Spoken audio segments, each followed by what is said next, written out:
Varahi silks వారి grand festive celebrations పొందండి 10,000 రూపాయలు ఆపై కొనుగోలుపై బంగారు నాణెం ఉచితంగా. 2026 ప్రారంభమై కేవలం 4 రోజులే గడిచాయి. కానీ ప్రపంచం మునుపెన్నడూ లేనంత ప్రమాదకరమైన మలుపులో నిలబడింది.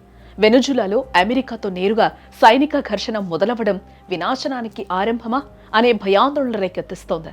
ఇజ్రాయెల్, ఇరాన్, భారత్, పాక్ సరిహద్దులతో పాటు ప్రపంచ వ్యాప్తంగా 10 ప్రాంతాలు ఇప్పుడు మందు పాత్రల మీద ఉన్నాయి. డ్రోన్ల గుంపులు, సైబర్ దాడులు మరియు హైపర్సోనిక్ మిస్సైళ్లతో యుద్ధ తంత్రముగా మారిపోతుంటే అగ్రరాజ్యాలు తమ రక్షణ కోసం గోల్డెన్ డోమ్ వంటి కవచాలను సిద్ధం చేసుకుంటున్నాయి.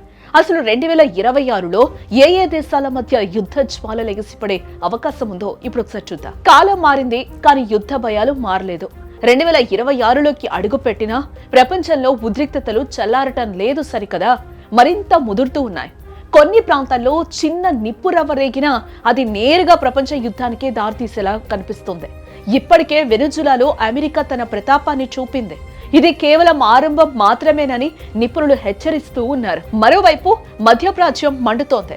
ఇజ్రాయెల్, ఇరాన్, లెబనాన్ మధ్య నెలకొన్న ఉద్రిక్తతలు ఏ క్షణమైనా పేరడానికి సిద్ధంగా ఉన్న మందుపాత్రలా మారాయి. లెబనాన్ సరిహద్దుల్లో హిజ్బుల్లాతో జరిగే ఒక చిన్న పొరపాటు చాలు భారీ యుద్ధం మొదలవడానికి. అటు సిరియాలో మళ్లీ అంతర్యుద్ధం కోరలు చేస్తోంది. ఆఫ్రికా విషయానికొస్తే సూడాన్లో మొదలైన ఆధిపత్య పోరు ప్రాంతీయ యుద్ధంగా మారే ముప్పు పొంచి ఉంది. ఆసియా ఖండం కూడా అగ్నిపర్వతంలానే ఉంది. రష్యా యుక్రెయిన్ యుద్ధం 2026లోనూ కొనసాగేలా ఉంది. ఎక్కడా కాల్పులు విరమణ ఊసే లేదు.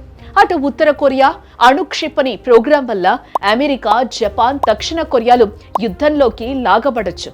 ఇక మన దక్షిణ ఆసియాలో భారత్, పాక్ సంబంధాలు అత్యంత క్లిష్టంగా ఉన్నాయి. డ్యూరాండ్ లైన్ వద్ద ఉద్రిక్తతలు పతాక స్థాయికి చేరాయి. తైవాన్, దక్షిణ చైనా సముద్రంలో చైనా ఆగడాలు ఎప్పుడు యుద్ధానికి దారితీస్తాయో చెప్పలేని పరిస్థితి నెలకొంది. అగ్రరాజ్యం అమెరికాకు కేవలం సరిహద్దుల నుండే కాదు, అదృశ్య శత్రువుల నుండి కూడా ముప్పు పొంచి ఉంది.